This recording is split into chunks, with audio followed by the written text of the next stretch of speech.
He dismissed his wife's warning and boarded the midnight train, only to realize too late that some journeys are one-way tickets into darkness. What he saw that night still haunts him, and now it might be coming for you. As he sat on the edge of his bed, flipping through his appointment journal, his eyes scanning the neatly penned notes for tomorrow's business meeting in Enugu. The deal he was about to close could change everything. For months he had worked tirelessly to secure the opportunity, and now it was within reach. But in the dim glow of their bedside lamp, his wife, Ngozi, stood frozen, gripping her Bible. Her face, usually calm and nurturing, was etched with worry. "Eze," she began, her voice soft yet trembling. "Please, I beg you, pray before you leave. Something isn't right." He glanced up, an amused smile tugging at his lips. "Ngozi, you worry too much. It's just a train ride. I've taken it 100 times. Ngozi didn't laugh. Instead, she stepped closer, her bare feet barely making a sound on the wooden floor. "You don't understand. Last night I dreamt of shadows, dark figures running beside the train. It was as if..." She hesitated, her voice faltering. "As if something was chasing you." Izzy chuckled, brushing off her fears. "Dreams are just dreams, my love. Don't let them scare you. Besides, I don't have time for all this pray before you go talk. The train leaves in less than an hour." She reached out, clutching his arm. Her grip was firmer than he expected. "Promise me you'll pray." As he sighed, his patience thinning. "Ngozi, I appreciate your concern, but there's nothing to worry about." He kissed her forehead, grabbed his well-worn suitcase, and walked to the door. "I'll see you in 2 days. Keep the faith, eh?" Ngozi watched him leave, her heart heavy. Something deep inside whispered that this was no ordinary trip. "Lord," she whispered as tears streamed down her face, "please protect him. Let him come back to me." Outside, the air was cool, and the moon hung low in the sky, casting long shadows across the street. As he walked briskly toward the main road, his mind already consumed with thoughts of the deal ahead. But as he stepped into the waiting taxi, a strange sensation prickled the back of his neck, a fleeting sense of being watched. The train station was quieter than Eze expected for a bustling Lagos evening. Usually travelers jostled for space. Vendors shouted prices for roasted plantains and sachets of water, and taxi horns blared incessantly in the background. But tonight, the station seemed eerily subdued. Eze stepped out of the taxi, adjusting his jacket against the cool night breeze. He surveyed the scene. A few passengers sat on scattered benches, their faces blank and distant, while others paced slowly, their footsteps unnaturally muted. Even the usual cacophony of vendors and beggars seemed absent. At the platform, an elderly woman with a wide-brimmed hat rocked back and forth, mumbling to herself. Her lips moved rapidly, forming words Eze couldn't hear, though her voice carried an unsettling cadence. He shook his head, dismissing her as another eccentric among the Lagos crowd. The train whistle blew, its sound echoing through the still night. Eze checked his watch, 5 minutes to midnight. As he walked toward the third carriage, dragging his worn suitcase behind him, he caught sight of a young man leaning against a pillar. The man's eyes darted around nervously, as if searching for someone or something. Eze shrugged off the unease creeping into his thoughts. "It's just the lateness of the hour," he muttered under his breath. He handed his ticket to the conductor, a man with an unusually pale complexion and a stiff demeanor, who barely glanced at him before waving him aboard. Inside the carriage, the atmosphere was oddly stifling despite the air conditioning. Only a handful of passengers were seated, most of them avoiding eye contact. Ezzy chose a window seat near the middle, tossing his suitcase onto the rack above. The rhythmic hum of the engine starting up soothed him, and he leaned back, resting his head against the seat. The train jerked into motion, pulling away from the station. Through the window, the city lights receded, replaced by the dark, sprawling countryside. Ezzy watched the landscape blur past, his thoughts drifting back to the lucrative deal awaiting him in Enugu. Yet, no matter how much he tried to focus on his plans, he couldn't shake the weight of his wife's words. "I dreamt of shadows," Ngozi had said, her voice trembling. Her plea played over and over in his mind, like a melody he couldn't forget. A faint chill ran down his spine as he glanced around the carriage. The other passengers sat unnervingly still, their faces hidden in the flickering light. He adjusted his seat and closed his eyes, hoping to snatch some rest before morning. But as the train rumbled on, that strange sense of unease only grew stronger. As the train picked up speed, the rhythmic clatter of the wheels filled the air, but it did little to mask the strangeness that hung like a fog inside the carriage. Ease looked around, hoping to make small talk with a fellow passenger to shake off the unsettling silence. Yet no one seemed approachable. Directly across the aisle sat a middle-aged man in a faded agbada. His head was bowed, and he muttered under his breath, his words inaudible yet relentless. A young woman with braided hair sat a few seats ahead, her posture rigid, her face turned toward the window as if she were watching something. Ease cleared his throat and leaned forward. "Excuse me," he said to the man across the aisle. "Do you have the time?" The man stopped muttering and lifted his head, revealing a face drenched in sweat despite the cold interior. His lips curled into a strained smile that didn't reach his eyes. Without answering, he resumed his muttering, his hands trembling in his lap. Ezzy leaned back in his seat, uneasy. He turned his attention to the window, hoping the passing scenery might calm him. Outside, the landscape had changed dramatically. The train now sped through a dense forest, the trees tall and twisted, their branches almost clawing at the night sky. There were no stars, only the faint glow of the moon, partially obscured by dark clouds. The young woman ahead turned suddenly, her wide eyes meeting Easy's. Her voice was barely above a whisper, but it cut through the stillness like a knife. "Stay awake," she said. "What?" Easy asked, confused. "Stay awake," she repeated, her voice trembling. Before he could respond, she turned back to the window, her hand gripping the armrest tightly. Easy's chest tightened as unease gripped him. He looked down at his watch, but the face was blank, its hands motionless. He tapped it a few times, frustrated, but the watch remained dead. The whispers returned, faint at first, rising and falling like a distant chant. They seemed to come from everywhere and nowhere at once. "What is this?" Ez muttered to himself, gripping his seat. He felt a strange pull to look back toward the end of the carriage, but something deep within him screamed not to. Ez tried to distract himself by focusing on the rhythm of the train, but even that seemed off, staggered and uneven, as though the train's machinery were struggling against an unseen force. His thoughts drifted back to Ngozi's plea, and a pang of guilt twisted in his chest. The woman ahead whispered something again, but this time it wasn't to him. She seemed to be speaking to herself or perhaps someone unseen. Easy tried to ignore it, but the muttering around him was growing louder, joined by faint sounds from the ceiling, scratches, as if claws were dragging across the metal. "I need to stretch my legs," Ease muttered to himself, rising from his seat.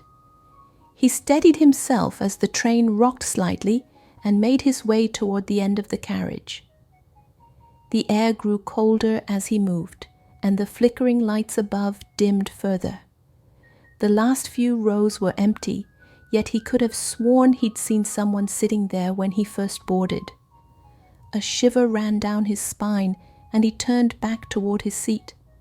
Suddenly the train lurched violently, throwing him against a row of seats. "What was that?" he gasped, his heart pounding. The old man in the agbada began to laugh softly, the sound low and guttural. The young woman's whispers became frantic. Outside, the dark forest grew thicker, and shadows danced unnaturally across the windows. Ez returned to his seat, his mind racing. Something about this train wasn't right. He considered calling someone, anyone, but his phone wouldn't turn on, and the signal bars were non-existent. The whispers had intensified, morphing into a strange cadence that tugged at his thoughts. He looked at the man across the aisle again, but this time the man was completely still, too still. His chest didn't rise or fall, and his eyes stared blankly at the floor. As I leaned closer, a growing sense of dread making his movements sluggish. "Sir?" he called softly. The man's head jerked up abruptly, and Eze recoiled. The man's eyes glowed faintly, their whites replaced by an unsettling luminescence. "Pray," the man rasped, his voice cracking. "Pray now, before it's too late." Eze stumbled back into his seat, his pulse hammering. The man slumped forward again, as if lifeless.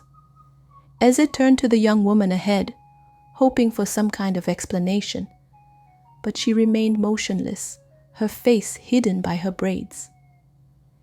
He pressed his hands against his face, taking deep breaths. "This can't be real," he muttered.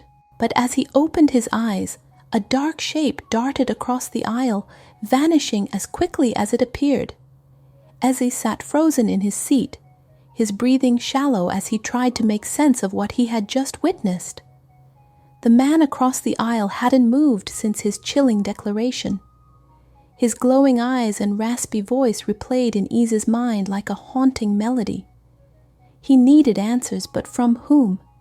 The young woman ahead? The lifeless man across the aisle? Every instinct in his body screamed that something wasn't right.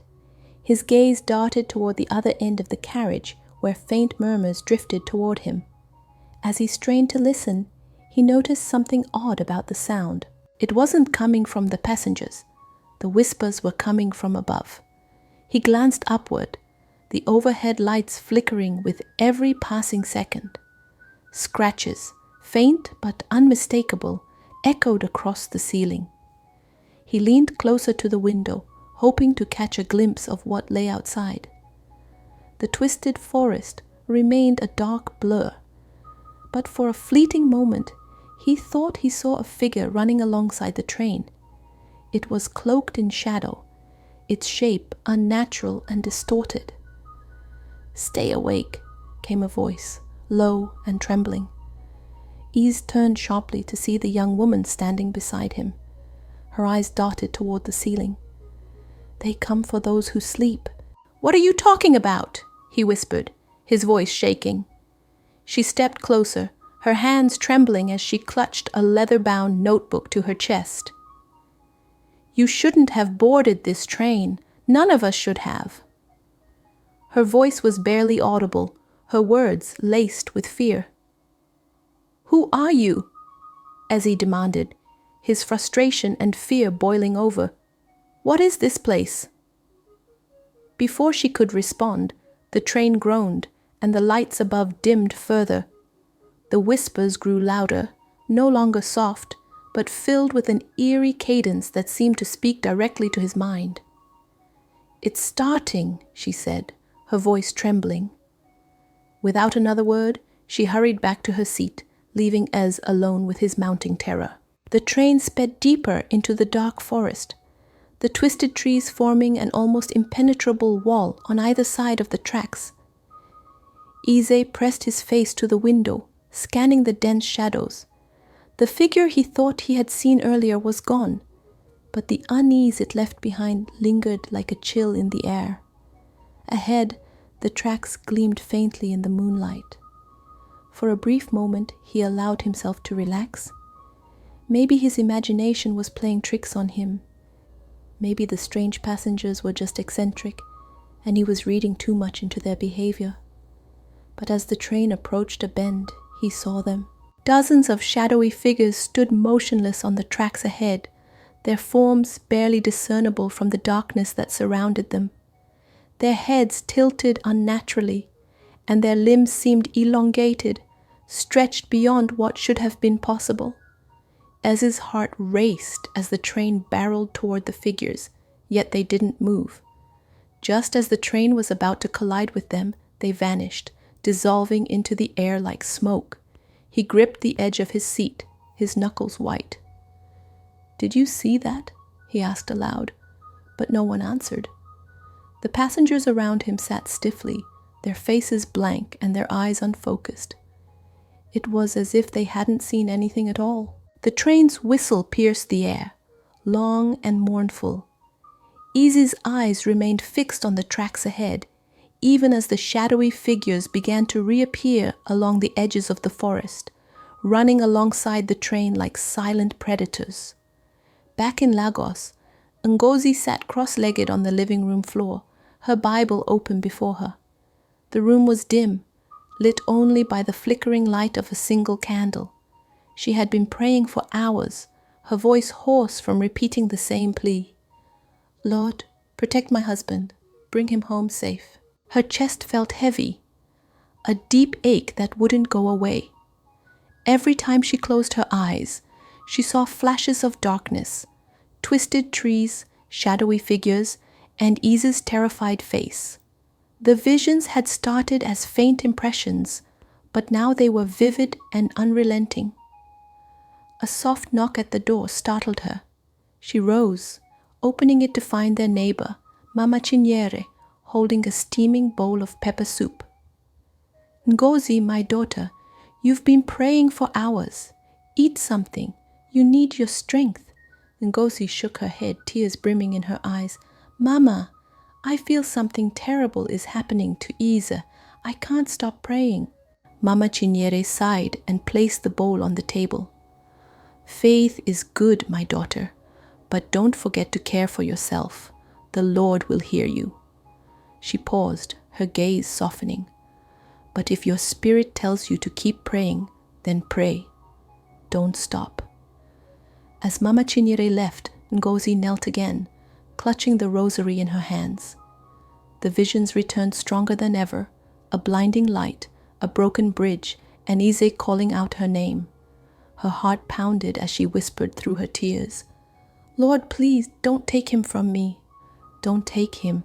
The train slowed slightly, and Ise noticed a woman standing in the aisle, her back to him. She wore a long black dress, her dark hair cascading over her shoulders. Something about her felt out of place, as though she didn't belong on this train, or anywhere at all. She turned and caught him staring. Her lips curved into a faint smile, but her eyes held no warmth. She walked slowly toward him, her heels clicking softly against the floor. "You're not like the others," she said, her voice smooth and calm. "Excuse me?" Eza asked, his brows furrowing. "You don't belong here," she continued, tilting her head slightly. "This train, it's not for people like you." "What do you mean?" Eze demanded, his patience thinning. "Where is this train going?" The woman smiled again, but it was unsettling. "The same place all trains like this go. You'll see soon enough." Before he could press her for more, she turned and walked away, disappearing into the next carriage. Ez rose to follow her, but the whispers returned, louder than before, rooting him to the spot. He sat back down, his chest tight with fear and confusion. Ez leaned back in his seat, his body tense and his mind swirling with unanswered questions. The woman's cryptic words replayed in his head. "This train, it's not for people like you." His instinct screamed for him to get up, to find the conductor, to demand answers. Yet he couldn't move, paralyzed by an unseen force that seemed to weigh him down. Exhaustion clawed at him. his eyelids heavy despite the fear coursing through his veins. The rhythmic clatter of the train, unsettling moments ago, now felt hypnotic. As his head tilted back against the seat, and he slipped into an uneasy sleep. In the dream, as he found himself standing on the train tracks, the forest loomed around him, its twisted branches swaying as though alive. The train was in the distance, stationary but breathing. Its engine emitted deep guttural sounds like a slumbering beast. The windows glowed faintly, though no passengers were visible inside. "Eze," called a familiar voice. He turned to see his father, standing just a few feet away. His father's face was stern, his eyes filled with urgency. "Papa," Eze stammered, "what are you doing here? You've been gone for—" "Listen to me, Eze," his father interrupted. His voice was calm but carried an edge that sent shivers down Eze's spine. "This is no ordinary train. It's taking you somewhere you don't want to go." Eze stepped closer, his heart pounding. "What do you mean? I don't understand." "You must pray," his father said, his voice rising slightly. "Pray now before it's too late. It's the only way to stop what's coming." Before Eze could respond, the ground beneath him shook violently. He turned to see the train's engine roaring to life, its lights glowing brighter as it charged toward him. He tried to move, but his legs felt rooted to the tracks. The train's whistle screamed, a deafening sound that tore through the night. Eze woke with a gasp, his heart racing and sweat pouring down his face. He looked around the carriage, his vision blurred and his mind disoriented. The train was still moving, the forest outside unchanged. But something was different. The passengers were gone. Every seat around him was empty. The man in the agbada, the young woman, the cryptic lady in black, none of them were there. Even the carriage itself seemed altered, the walls stretching unnaturally, the lights dimming to an eerie orange hue. Eze clutched the armrests, his breathing shallow. "This isn't possible," he thought. He rose to his feet and called out, his voice echoing unnaturally. "Hello? Is anyone there?" The only answer was the sound of the train and the faint, ever-present whispers. Ez felt a sudden, overwhelming urge to look out the window. His heart sank as he did. The forest was gone, replaced by an endless void. The tracks ahead seemed to stretch into nothingness, the train moving forward as if suspended in space. "Pray now, before it's too late."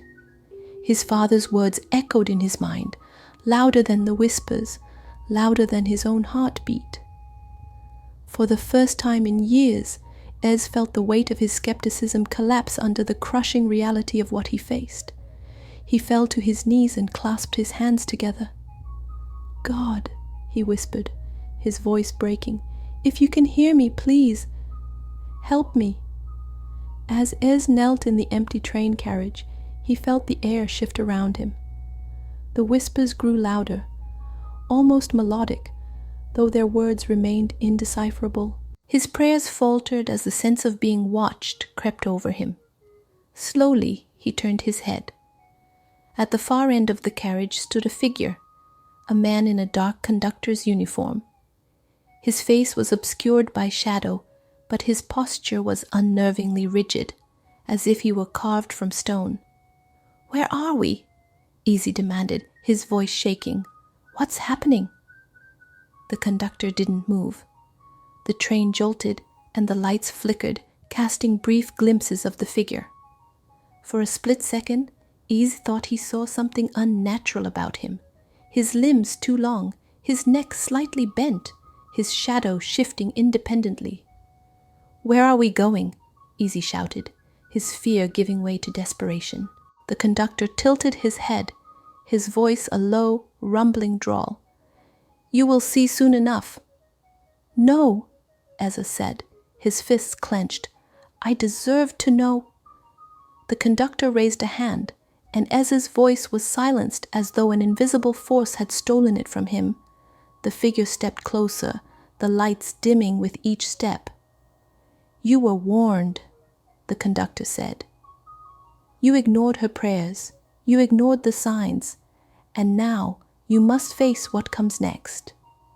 Isa's knees buckled, and he collapsed into his seat. The conductor turned sharply and vanished into the adjoining carriage. Isa sat trembling, the gravity of his situation settling over him like a suffocating weight. The night was eerily silent in Lagos, but Ngozi's small living room was alive with her fervent prayers. Her rosary dangled loosely in one hand, while the other rested on her open Bible, pages dampened by her tears. The visions had returned, sharper and more vivid, leaving her trembling and breathless. Ngozi clutched her chest as the image of Isa flashed before her mind's eye. He was seated in an empty train, his face contorted in fear, and behind him loomed shadowy figures, their elongated limbs reaching toward him. She could feel his despair, a tangible weight pressing against her spirit. "Lord, what is this?" she whispered. "What is happening to him?" She closed her eyes, and the vision shifted. The train sped toward a broken bridge, its tracks mangled and suspended over a deep ravine. In the distance, a glowing figure appeared, its light piercing through the darkness. But before the train could reach it, the scene vanished, replaced by the sound of Izzy calling her name. Ngozi opened her eyes, her heart racing. She couldn't sit idly by any longer. She needed help. Throwing a scarf over her shoulders, she stepped outside into the chilly night air. The streets were deserted, save for the occasional barking dog or distant hum of a generator. She knocked on the door of Mama Chiniere, her trusted neighbor and friend. The older woman answered almost immediately, as though she had been expecting her. "Ngozi, my child," she said, her voice soft but steady. "What troubles you?" "My husband," Ngozi said, her voice breaking. "I fear he's in grave danger. I've been praying, but it's not enough. I need others to pray with me." Mama Chiniere nodded without hesitation. "Let's gather the prayer group. The Lord hears the cries of many." Within the hour, a small circle of women had assembled in Ngozi's living room, their voices rising in unison as they called upon God for protection. The air grew heavy with their prayers, and Ngozi felt a warmth enveloped her as if the very room had been filled with light. As the prayers reached a crescendo, Ngozi fell into a trance. Her vision returned, but this time it was clearer than ever. She saw the glowing figure standing on the tracks, its arms outstretched as the train hurtled toward it. Behind the figure, the broken bridge loomed, its jagged edges glinting in the moonlight. In the vision, she heard her own voice, faint but firm. "Ease, pray. Pray as if your life depends on it, for it does." The vision faded, and Ngozi gasped, her eyes snapping open. The women around her were still deep in prayer, but Ngozi knew what she had to do. She fell to her knees and cried out, "Lord, let him hear me. Let him see what I have seen. Save my husband." Easy sat, trembling in his seat, the conductor's cryptic warning still ringing in his ears.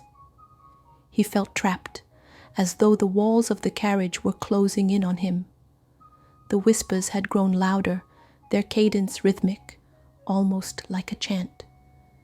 The shadows in the corners of the train danced and flickered, their shapes shifting unpredictably. He glanced out the window, hoping for some sense of normalcy, but the void outside remained unchanged. The tracks glowed faintly, suspended in the infinite blackness. Suddenly, he felt a strange presence beside him. He turned sharply, but there was nothing there, just the empty seat. A low, guttural growl echoed through the carriage, sending a shiver down his spine. The air grew colder, and his breath came out in faint puffs of mist. Easy clutched his chest, his pulse racing. The train seemed alive, its groans and creaks resonating like the heartbeat of a beast. The whispers coalesced into a single voice, deep and resonant, echoing in his mind. "You cannot escape." Eze stood, his legs unsteady, and stumbled down the aisle. He needed to find the conductor, the passengers, anyone who could tell him what was happening. As he passed each row, he felt the shadows pressing closer, brushing against him like cold fingers. He reached the door to the adjoining carriage and yanked it open. The wind howled as he stepped onto the narrow passageway between cars. For a moment, he thought he saw a figure standing in the distance, its outline glowing faintly. "Eze," the voice was faint, familiar. "Pray." He froze. "Ngozi," he whispered, his voice trembling. But the figure vanished, and the door behind him slammed shut. The train jolted violently, and Eze stumbled forward into the next carriage. Eze staggered into the next carriage, but something was wrong. The space felt larger, the seats distorted and stretching into the darkness. The lights above flickered erratically, casting strange angular shadows that danced across the walls. As he moved further in, the air grew thicker, almost suffocating. The walls seemed to pulse, their surfaces rippling like the skin of a living creature. Eze stopped, his breath hitching, as he realized the seats were no longer empty. Figures sat silently in each row, their faces turned toward him. "Hello?" Eze called out, his voice weak. The figures didn't move. Their faces were obscured, their bodies unnaturally still. Eze took a cautious step forward, and the figures turned in unison, their heads snapping toward him with a sickening crack. Their eyes glowed faintly, and their mouths moved, but no sound came out. Eze stumbled back, his heart pounding. The figures began to rise, their movements jerky and inhuman. The whispers returned, louder and more chaotic, as if the very walls of the train were speaking to him. He bolted toward the far end of the carriage, his footsteps echoing. As he reached the door, a deafening roar filled the air, and the train lurched violently. He fell to the floor, gasping for breath as the carriage around him seemed to melt, the walls warping and twisting into grotesque shapes. Through the haze of fear, Eze heard his wife's voice, faint but clear. "Pray, Eze, pray now." Eze pressed himself against the door at the end of the carriage, his body trembling as the distorted figures advanced toward him. Their glowing eyes seemed to pierce through his very soul, and the whispers had grown to a deafening roar. He tried the door handle, but it wouldn't budge. The air in the carriage felt alive, heavy with a sinister energy that made it hard to breathe.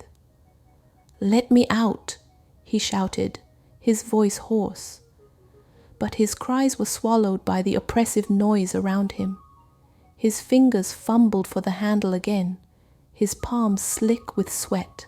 The figures were closer now, their movements jerky, their mouths stretching open wider than seemed humanly possible. Suddenly, the carriage plunged into complete darkness. Eze froze, his heart pounding in the suffocating silence. The whispers ceased, replaced by a deep, resonant hum that seemed to emanate from the very walls of the train. The hum grew louder, vibrating through his body, until it coalesced into a single commanding voice. "Why do you run?" the voice boomed, echoing in the void. Eze spun around, but he couldn't see a thing. "Who are you? What do you want?" he shouted, his voice breaking. The voice chuckled, low and menacing.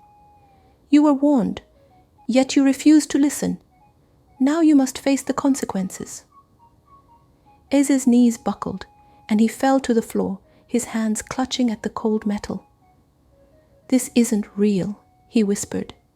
"This can't be real." The voice softened, almost mocking.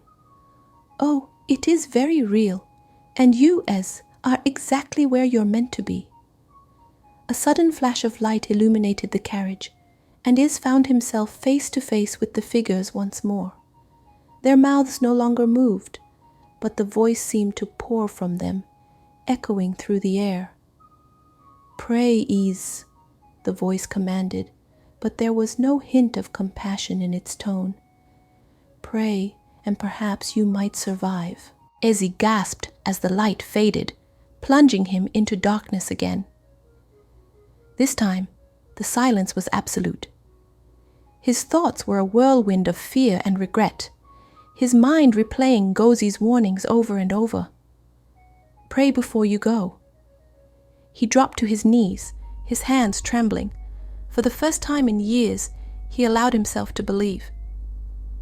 "God," he whispered, his voice breaking, "I don't know if you can hear me. I don't even know if I deserve your help. But if you can, please, save me." As he remained on his knees, the faint golden light flickering above him like a fragile flame. As he continued to pray, the whispers began to recede, replaced by an eerie stillness. The air felt lighter, and he could finally breathe again. The train jolted suddenly, and Isis stumbled back to his seat. Through the window, he noticed a faint glow in the distance.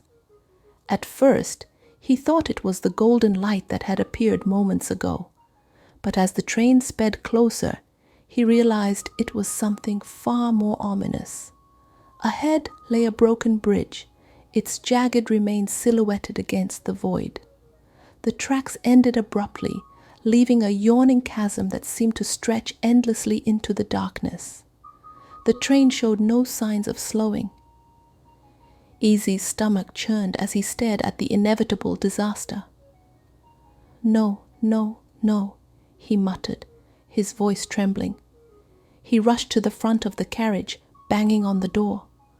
"Stop the train! Someone stops the train!" The train jolted suddenly, and Isis stumbled back to his seat. Through the window, he noticed a faint glow in the distance. At first, he thought it was the golden light that had appeared moments ago, but as the train sped closer, he realized it was something far more ominous. Ahead lay a broken bridge, its jagged remains silhouetted against the void. The tracks ended abruptly, leaving a yawning chasm that seemed to stretch endlessly into the darkness. The train showed no signs of slowing. Easy's stomach churned as he stared at the inevitable disaster. "No, no, no," he muttered, his voice trembling. He rushed to the front of the carriage, banging on the door. "Stop the train! Someone stops the train!" The figure placed a hand on his shoulder, and calmness washed over him. "Faith is the bridge," it said simply. "Have faith, and you will see." Ise closed his eyes, his voice rising in desperate prayer. Outside, the broken bridge loomed closer, the train's whistle screaming into the void. Back in Lagos, Ngozi was surrounded by the prayer group, their voices united in a powerful chorus. The intensity of their prayers seemed to vibrate through the room, a palpable energy that filled every corner. Ngozi's hands shook as she clutched her rosary, her tears flowing freely. "Lord, please hear us," she cried. "Deliver him from the hands of darkness, protect him, and bring him home safely." The women echoed her plea, their voices harmonizing as one. A sudden gust of wind swept through the room, extinguishing the candlelight. The room fell into darkness, but Ngozi's voice did not falter. "His life is in your hands, Lord," she whispered, her voice trembling but resolute. "Show him the way, be his bridge over this disaster." As she prayed, a vivid vision filled her mind. She saw Eze kneeling on the floor of the train, his hands clasped in desperate prayer. Behind him, a radiant figure placed its hand on his shoulder, its light pushing back the darkness. The train was speeding toward the broken bridge, but the tracks ahead began to reform, glowing with golden light. Ngozi gasped, her heart leaping with hope. She clasped her hands tightly, whispering, "Thank you, Lord. Thank you for hearing us." Eze kept his eyes shut, his voice hoarse from praying. The golden figure's warmth grew stronger, surrounding him like a protective shield. The whispers had ceased entirely, replaced by a resonant hum that filled the air. The train's speed didn't decrease, but Eze felt a sudden shift. The screeching of metal on metal faded, and the vibrations of the carriage softened. He opened his eyes to see the glowing figure standing at the front of the carriage, its arms outstretched toward the broken bridge. As the train approached the edge, golden tracks began to form out of thin air, extending across the ravine. The jagged edges of the broken bridge glimmered and fused, their pieces knitting together with an otherworldly brilliance. The train roared forward, the golden light enveloping it as it crossed the newly formed bridge. Eze fell back into his seat, his body trembling. He stared out the window as the darkness faded, replaced by a warm golden glow that bathed the landscape in light. The void was gone, and the twisted forest had transformed into a peaceful field, its grass swaying gently in the breeze.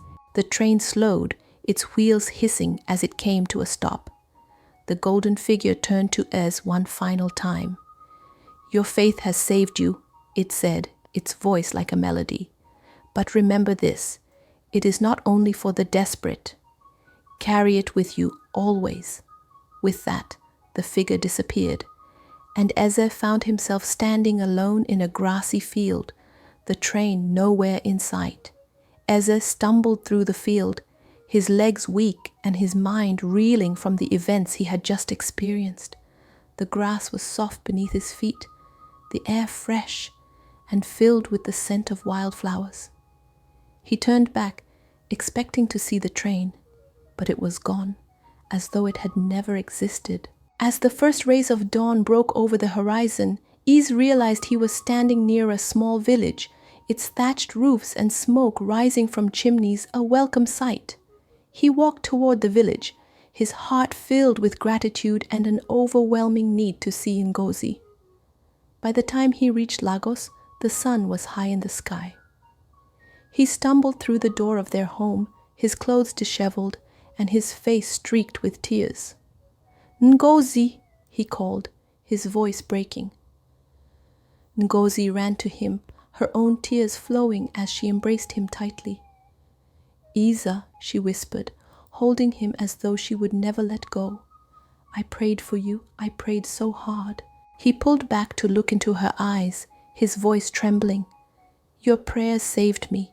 If it weren't for you, I wouldn't be here." They sat together, Eze recounting the harrowing journey and the miraculous intervention that had saved him. As he spoke, Ngozi nodded, her face calm and serene. "Faith is the bridge," she said softly. "It's what carries us through the darkness."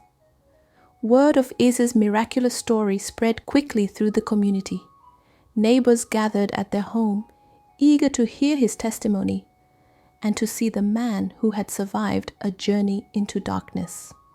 Eze and Ngozi opened their doors to everyone, sharing not just the story, but the lessons they had learned.